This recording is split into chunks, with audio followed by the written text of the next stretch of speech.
A lot of people walking around in modern society today with the amplified nervous system or overly sensitive nervous system. And it's a double-edged sword. On one side, if you have a sensitive nervous system, it gives you like very acute, you can say, metaphysical perception. You can look at a certain situation or something taking place and you like understand why it's happening, why people are saying what they're saying, why they're reacting, like you just see it. You can sense energy very efficiently. You know people's motives. You know them better than they know themselves to a certain degree. Okay, that's that side. Now the other side is though, it's like a fine-tuned, very sophisticated automobile. If one little thing goes wrong, it's like the whole car shuts down. So in this sense, this example, we're talking about how one little thing in life, somebody cuts you off the road, they take your parking spot, they say the wrong thing, or even look at you the wrong way, or for nothing, for no reason at all. You're just going along and all of a sudden something just loses it inside. It doesn't have to be a external catharsis losing it, but you're like, why do I feel out of balance all of a sudden? Because you're fine-tuned. You know when things are working and you know when they're not working. And so either some little thing can set you off or nothing can set you off, but you get set off. You're like, why did I get set off? And let's get into this now. It's not about the little thing. It's about the stacking of little things. See, these people I'm talking about, they can do a bunch of things at one time, multitask. They can spend the whole day and get so much done. They got their to-do list, like 50 things on the list. They get it all done. And when you're doing it, it feels good. It feels useful, and you feel like you're calm because you're spending this life force, and you don't have any time to think. Overly busy, like workaholic, getting things done. Then all of a sudden, some little thing happens and you crash. Yeah, it's because of all these little things you're doing. It's not the little thing. It's not any one particular little thing. It's all those little things combined. This is why I'm a proponent of introspection and analyzing one's lifestyle and life regimen, so that you can see, just write down all day, take a few days and journal everything you do. Everything. Get up and brush your teeth and take a shower and do your hair and go to the bathroom and make food and go in your car and go exercise. And man, look at all these things you got to do just to maintain and exist in this realm. Just those little things I listed. Yeah, I made a video about that. Eat, drink, sleep, repeat. My friend and I contemplate that sometimes. It's like, imagine if we had just all these basics are out of the picture. We don't have this heavy, gross physical body that we need to maintain and then breaks down, and you got to get a job, make money, and then get medical and dental insurance and take care of this. Then you need to buy a car and you got to take care of that and get insurance and take it to the mechanic and all these things you got to do, and you haven't even done anything yet. All those things are like superficial. We haven't even got into like what's the real soul purpose. So that's what I was getting ready to say. Imagine if you didn't have to do any of that, like an astral realm. You don't need to maintain a body and keep it up and go make money and go work, and you don't have to do all that. You just have time for reflection and contemplation. Imagine how one's realization could accelerate. This is why they have ashrams. Although in ashrams, you still have to work and earn your keep, but in authentic ashram, the work is also a form of sadhana, because the whole energy field is designed like that. I was in an authentic ashram. I talk about that in my autobiography book, SRF ashram in Escondido, California, like 25 years ago. And I liked it. It was like that. That has its own, there's always duality. That has its own, you can say, negative side to it, but still. Imagine you have some space finally where you can just get back to ground zero. Yeah, this is what the video is about. It's looking at your life to see all these little things you're doing that's taking you away from ground zero. they're piling up, stacking up, and then it's like the straw that broke the camel's back. I mean,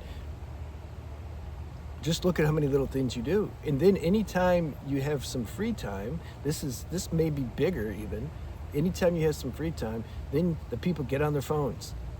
It's like, oh, okay, I finished this, or my next appointment's not for an hour. What am I going to do? Oh, I'm going to check Instagram, TikTok, and Facebook, and YouTube. Maybe there's a new video out. Oh, now they're recommending other videos, and they look cool too. Okay, let me go back to Facebook. Oh, email. I got a text too. I got to check the text. Oh, I'm on this dating site. Maybe somebody like sent me a message. Got to do this and that and that. All that constant stimulation, brain stimulation, constant dopamine release. Dopamine will burn your nervous system out. It's like doing too many drugs. So you person's constantly engaged and just overly worked and overly busy, but nobody knows it, because if you're living in modern society, everybody's doing it. The biggest addictions, the most dangerous addictions aren't even called out. They're not even recognized. We know about like alcohol addiction, drug addiction, fentanyl addiction. Like we know about those things. Those are obvious things. But things like dopamine addiction, like who's going to call it out? I mean, there's a few we try to call it out, but the mainstream society doesn't know about it. More important than just knowing about it, you have to do something about it, though. That's the thing. People will watch the videos and they'll nod their head and they say, yeah, but they're so caught up in the machine they can't do anything about it. At some point you will, because you'll suffer it, you'll hit bottom, and then you'll be in touch with some power inside you that you normally didn't have access to before, and then your life becomes important to you. And then you start looking at your life and cutting things out that like are just keeping your mind in a rat race. So all these little things that people do all the time, and then their free time, they plug into the matrix in their phone or computer. They get plugged into that. And then let's say on top of that, you have some elements in your body, some pain or some stiffness or tightness or some symptoms that are also plaguing you, which is probably why you stay busy all the time. You're trying to keep your mind off that. And then let's say you do some other dopamine drugs on the side, coffee and cigarettes or alcohol or smoking weed all the time. Okay, that's taking more of a toll and tax on your body in combination with all the other things I listed. So do you see how one's lifestyle can totally make you or break you? Your lifestyle is the highest medicine that I've ever found. It's also can be the highest poison. See, people don't want to take responsibility though, the average person. They'll just go to the doctor and say, I feel anxious. Oh, here's a script, go smoke some weed. Oh, cool, yeah, I like doing that anyway. Nobody's going to talk about lifestyle habits. And if they do, they don't break it down, like really break it down though. They say, yeah, exercise and eat healthy. Yeah, okay, that's a good start, I guess. But like, you gotta look at your life and see how you're distracting yourself and piling more and more things up that are going to cause a breakdown at some point. And it will. It's not about how much time and energy you have. It's nothing about time and energy. Like a lot of people have a lot of energy. And if you're not married and you don't have kids and you have a lot of time, and maybe you don't sleep much, that's another thing. All those other things I added that I said that can be stressing you, then on top of that, you're not sleeping. It's just like all these things, man, will end up breaking you down. It's not that one little thing. It's all those things. You have to look at the stack of like, most of it's nonsense that we're doing in our life. And I used to tease my friend. We'd be on the phone, we'll be talking, and then I'll be like, hold on, I gotta check my views. And we'd talk again, hold on, I gotta check how many subscribers I have. Oh, I gotta check my likes now, I gotta check it. I'm making fun of like collective when I was doing that. Because like the mind nowadays is just constantly engaged. It's constantly engaged with nonsense. It's all nonsense. So it's not about how much time and energy you have. It's about how much space, how much bandwidth do you have? You see, that requires self-honesty to look at that. You have to look at that. Everybody's different. If you have a sensitive nervous system, you're going to have less space in a threshold than somebody else who doesn't. Because let's say on the Richter scale, if you have an amplified nervous system that's running close to threshold all the time, let's say you're at an 8. You're at a 7 or 8 all the time, no matter what, even when you're calm. nervous system is in gear. Well, it don't take much to throw it off. It's already like close. Somebody else is at a 3 or 4, they can like buffer, they have some space for stress to enter before they hit the threshold. You see, that's not understood. And then you have people getting labeled as, well, they're so spiritual. No, they just have a calm nervous system by nature, that's all. Nothing special about them. And you're not spiritual because you're running close to your threshold. It's a biological problem. So if you have that situation, you need to take responsibility and check yourself and look at yourself. If you really want to get feel more grounded, if you're cool running the rat race because you like the dopamine hit, intruder. See, I caught her sister. If you like that, if you like that amplified high that you get, I liked it for a long time. I understand. I remember when I went to a rehab, I talk about that in my book too. When I was I went to a couple when I was a teen, but I remember when I was 15, I went and I was detoxing heavy, man, off of withdrawing heavy off of marijuana. I had super bad withdrawals. It just was really bad, worse than anybody else in there. Other people's THC levels were much higher than mine, but man, I suffered with the withdrawals. All kinds of weird zigzags and stuff. Every time I closed my eyes, I couldn't sleep. And then I was really down. And I remember I would go up to the doctor every day and ask him, like, am I going to get my energy back? Am I going to get my energy back? I missed that amplified feeling. That's why I smoked weed, because it amped me. Didn't relax me, it amped me. So I was super addicted to being amped. And that's why I got into raw foods and fruitarian and liquidarian diets and fasting and all that stuff was in plant medicine. I was a vibration junkie, like that high vibration. But then the mind would rationalize and just call it, no, I'm like super healthy, I'm super just energized. And yeah, not grounded though. Wasn't grounded, but you don't know that until you go to the next stage. Then you can retrospect your previous stage. That's the thing, man. Like you can't, like everyone's in their own evolutionary world and bubble, and each stage that one's at, we think that's the highest stage because that's our current stage. You can't see the next stage, so we're like, this must be the highest stage. This is life. You can't do anything about it. It's just how it is. So, do you have time and space to handle this voltage that you're creating by doing all these things? This is the question you have to ask. You have to give some attention to that, because the more open loops you have, more things you're doing, taking care of things. I don't know how people have a YouTube channel. I mean, without a team, they have a YouTube channel, TikTok channel, Facebook, Instagram. Imagine. And then they're uploading videos everywhere, and then checking comments everywhere, checking views, and man, I'd go mad. There's no way.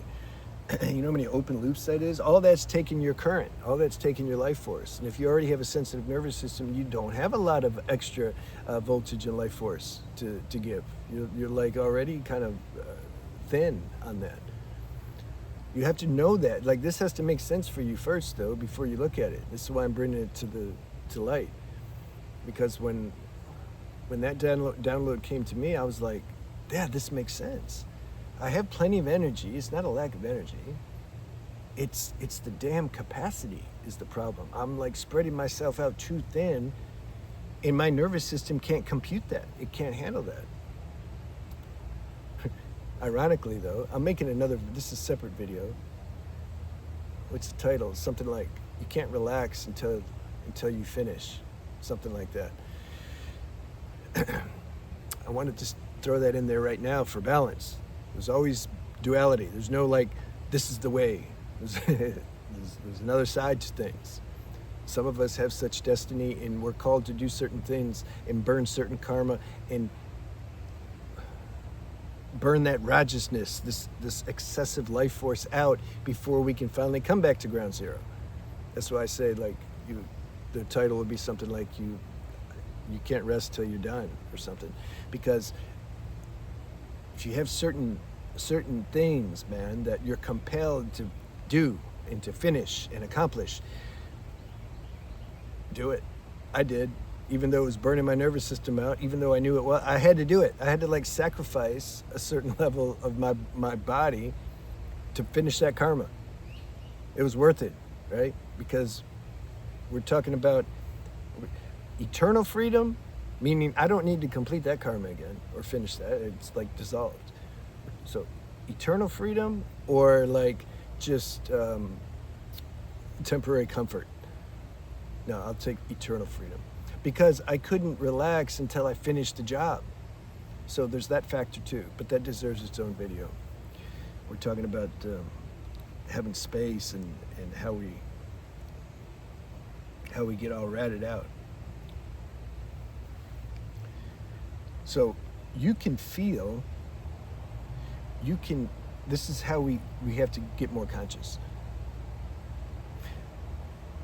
See, before I was just kind of like on autopilot. All the signs and symptoms that were telling me I was out of balance, I wasn't aware of because it was so natural. That was my natural state, normal state for so long. I just didn't know. That's why I would mistake things. I'd call a hyper restless energy, I'd call that being super healthy and full on and robust. But it's like, no, man, you were like out of balance. You were like running on cortisol. I feel like I ran off cortisol and steroids and dopamine for a lot of years. My own body. I was just using my own body's drugs. It's like I was borrowing life force from the future and using it now. It's like if you have a parent and they have inheritance for you, you're going to get their inheritance. You say, give me it now. Like that story, the prodigal son. I want the inheritance now. He gives it to you now. Then you squander it and then you don't have any later. I was doing that. I couldn't see it though. I wasn't aware of the symptoms. Here are the symptoms. There was a certain buzzing, you can say, inside. You get this buzz. I like that buzz though. That was the problem. I liked the buzz. I was addicted to the buzz. And so I didn't see the buzz as a problem. But then later, as we evolve and become more conscious, you realize, wait, that buzz is actually what's destroying my nervous system. I don't know how else to say it. It's like you're kind of, there's just this hyper inner buzz. So when I realized first that was a thing, that sensation, then I was paying more attention to how that actually, that ate up my calmness, that buzz. It like superseded my calmness. And so I didn't want that anymore. I wanted calmness. I had enough buzz. I had decades of buzz. I don't need any more buzz and hyperness and all that. I was addicted to that stuff. Didn't need that. I wanted calmness. So I started paying attention. What causes that buzz? What's causing that inner tension? I noticed when I skipped a meal. Or, because I was so busy doing important things. I was like, I don't want to eat because the eat destroys the buzz. You see how we have everything backwards for a while? I wanted to keep the buzz. It's like alcoholics. They don't want to eat when they're drunk because it steps down the buzz. That's what I was doing. I didn't want that. I wanted come on body, give me more cortisol and steroids. I want to eat. I am eating. I'm eating your drugs you're giving me. So I realized, I need to eat, man. This is part of the solution now. We're talking how to get grounded again. Have balanced meals. I had to stop this crazy fruitarian, liquidarian diet. It was cool. It was cool for a while. I'm glad I experienced it. It has pluses, sure. It's a good detox, but to do it forever, I'm not a proponent of that. It's way too much electrical current, and it can't be grounded. I needed some denser, heavier foods to ground. So I was like, okay, I need to change this up a bit. I need a little more fat and protein and stuff like that in my diet, and I need to eat 3 times a day. Here's the thing, even if you're not hungry, if I wait to eat till I'm hungry, or if I wait to sleep until I feel tired, I'll never sleep or eat, maybe. I don't, you know, if your constitution, to use Ayurvedic language, if you're more vata, air and ether, you can't always just wait till you get hungry or tired. You have to take care of yourself and put yourself on some kind of schedule, be flexible in it, but you know, you gotta you gotta you gotta have a life regimen that supports being grounded. So I started eating 3 times a day, more grounding meals, and I started taking that buzz away. And I was like, whoa, I feel some energy, but it's more grounded. Yeah, this is what I want. I have energy, but I don't lose my calmness. I don't have this body tension and this internal inner restless buzz. You see? So you start paying attention to that. And this is huge addiction. Don't say like, well, I just want to scroll one more time. I just need to check this little thing and check that. No, you got to like kill that. When you have some downtime, lay on your yoga mat or just sit or look out the window, don't do nothing, and you just chill. You got to get used to enjoying silence at some point. When it's time, if I don't say this as a technique. Techniques don't work. They never worked for me. Sometimes I wonder, I'm like, do the teachers that are giving out all these techniques know that like they don't work? Like nobody can do them. If you're doing those, it's because and it's working, it means it was time to do them. It has to be an organic unfolding. But most they're unhappy with their life. They don't want to change their life because they want to keep being a dopamine addict. So then they say, oh, I'll just find some spiritual technique or some other technique that will help give me what I want, make me feel good without changing my life. And the teachers say, sure, I have the techniques, come. This whole awakening process is so natural and organic and not a big deal. I don't know, yeah. When it's time, it's time. I like to stay grounded and talk more on practical level because what's the point of talking absolute? We're all one, there's only one consciousness. It doesn't do anything. It just gives the mind some idea that it like knows something. Yeah, if you're all one, if you think you're, okay, dematerialize on the spot. Yeah, you're all one, like what's the problem? So we try to stay more grounded here. So yeah, don't keep checking this damn internet. I feel like with this time and age and the audience that listens to my channel, that's the main thing. Also, yeah, look at the other lifestyle habits. I wrote books on them, preserving your sexual energy and about true health, and I wrote a book about grounded spirituality, not airy-fairy stuff. So those things are practical. They can help you. You have to look and feel and see what are you doing in your life that's causing you ruckus. And just be honest with yourself. And if you need to get a guide to help you ascertain what's keeping you stuck, and then work it, stop doing it. But I feel one of the main things is this damn internet. If you can just stop looking at that, go on it for what you need to go on it for. Handle that business, finish the business, and get off. And if you have free time, be aware of the natural, strong compulsion, habit, addiction to get on the damn phone again, or the computer. It's like people are scared to just have downtime where they don't do anything. Start thinking, oh, I'm wasting time. This is what society programs you. Time's money. I'm being lazy. I could be doing all these things. Why would I just sit here for an hour when I could be like checking stuff, researching? I gotta like research, fine, you know. How do I get more views? All this nonsense. So it's an acquired taste. That's why I say it's not a technique that you can just like go do. You have to be ready for it. If you're pretty much ready for it, then a message like this will give you that little extra inspiration to go ahead and start doing it. Yeah, this is who the video is for, them. Only them. People who aren't ready, man, go enjoy it. I did. But it's not laziness. It's not laziness. It's All this work and nonsense is stupidness. It's like foolishness. Because in the end, what does it matter? It just doesn't matter. What matters is how at home you are inside, how aware are you of your true essence and what you are. That's all that matters. That's when you leave this body, that's all that's gonna matter. You're gonna lose your 1,000,000 subscribers and your $1,000,000 and your gains. I mean, I'll probably keep my gains. You're gonna lose all that when you leave the body.